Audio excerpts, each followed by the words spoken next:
Hello family, आप देख रहे हैं घोस्ट स्टोरीज हिंदी राज मल्होत्रा के साथ। अगर आप लोगों ने चैनल को अभी तक सब्सक्राइब नहीं किया तो प्लीज चैनल को सब्सक्राइब कर लीजिए और बेल आइकन को दबा दीजिए, जिससे आने वाली लेटेस्ट अपडेट आप तक सबसे पहले पहुंचती रहेगी। तो चलिए बढ़ते हैं आज की कहानी की तरफ।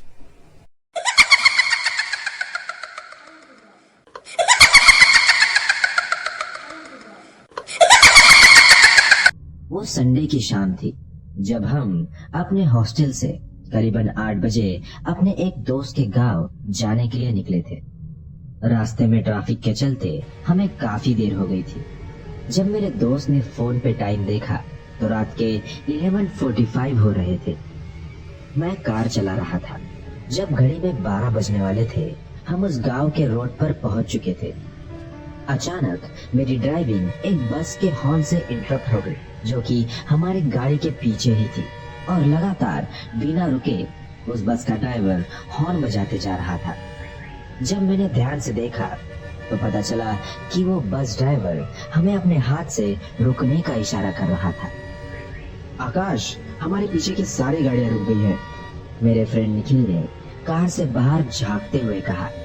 जब मैंने भी पीछे पलट के देखा कि क्या बात है, क्यों सब हमें हॉर्न बजा रहे हैं, तो मैंने पाया कि सारी बाइक्स, कार्स, ट्रक्स एक ही जगह रुके हुए हैं। मैंने गाड़ी रोकी और सोचने लगा कि वो लोग आगे क्यों नहीं आ रहे। यहाँ तो कोई ट्रैफिक सिग्नल भी नहीं है कि तभी उस बस ड्राइवर ने जोर से आवाज लगाते हुए हमें हमारी गाड़ी पीछे लेने के लिए कहा, और एकदम से वो चुप हो गया। मैं अब भी कुछ समझ नहीं पाया था कि मैटर क्या है। आगे रोड पे कुछ भी डेंजरस नहीं है, और ना ही हम लोग हिल्स या माउंटेन के रास्तों पर है कि ऊपर से पत्थर गिरने का डर हो। पर फिर क्यों हमारी गाड़ी के पीछे की सारी गाड़ियां एक जगह रुक गई है और हमें पीछे बुला रही है। मैं और मेरे फ्रेंड सोच ही रहे थे कि अचानक एकदम से सारी गाड़ियों की हॉर्न्स की आवाज बंद हो गई और पूरी ओर एक सन्नाटा सा हो गया।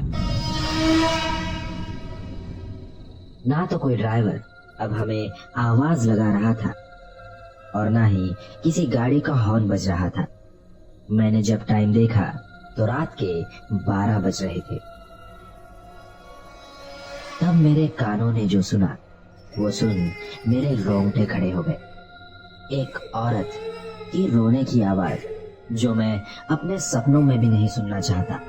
वो इतनी डरावनी आवाज थी कि आज भी उसके बारे में सोच के मेरी रूह कांप जाती है। मैंने आज तक किसी औरत की इतनी डरावनी रोने की आवाज नहीं सुनी थी।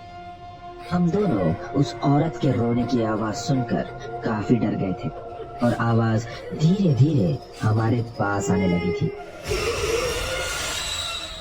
मैंने आज तक किसी भूत प्रेतों में बिलीव नहीं किया था, पर उस दिन मैंने जो देखा वो देख मेरी आंखें फटी की फटी रह गई। जैसे जैसे उस औरत के रोने की आवाज हमारे पास आने लगी, हमने देखा कि एक काली परछाई, जो कि एक औरत की तरह दिख रही थी, वो उड़ते हुए आई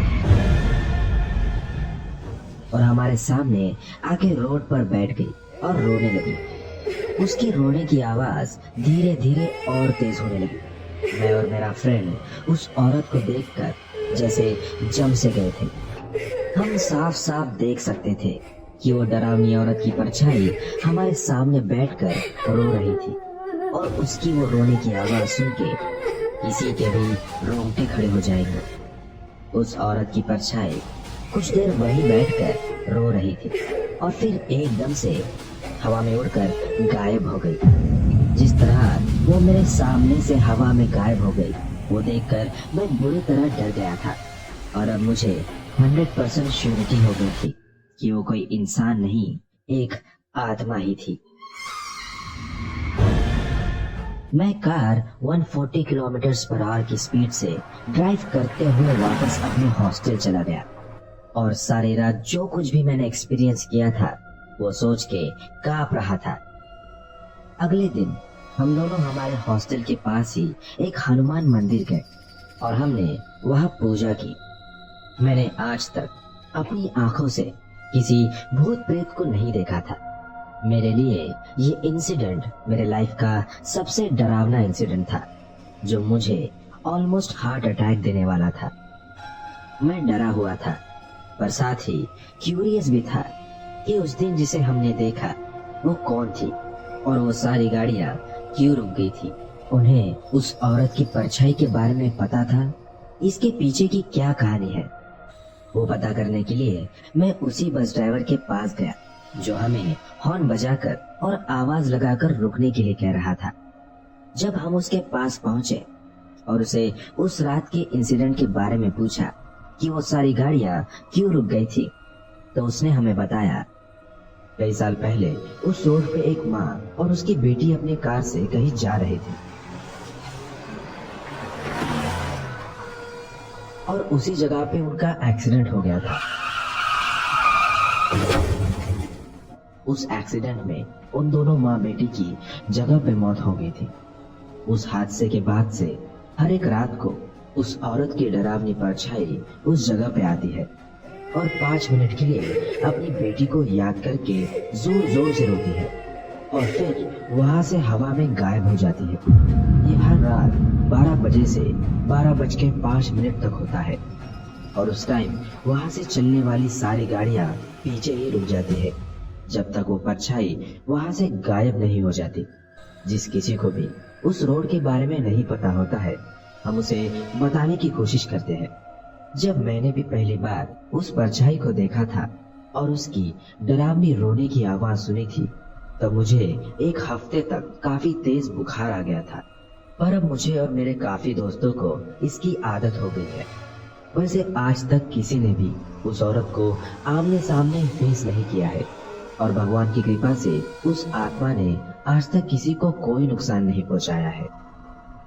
जब उस ड्राइवर ने हमें उस इंसिडेंट के पीछे की सारी कहानी बताई तो हम दोनों और डर गए थे।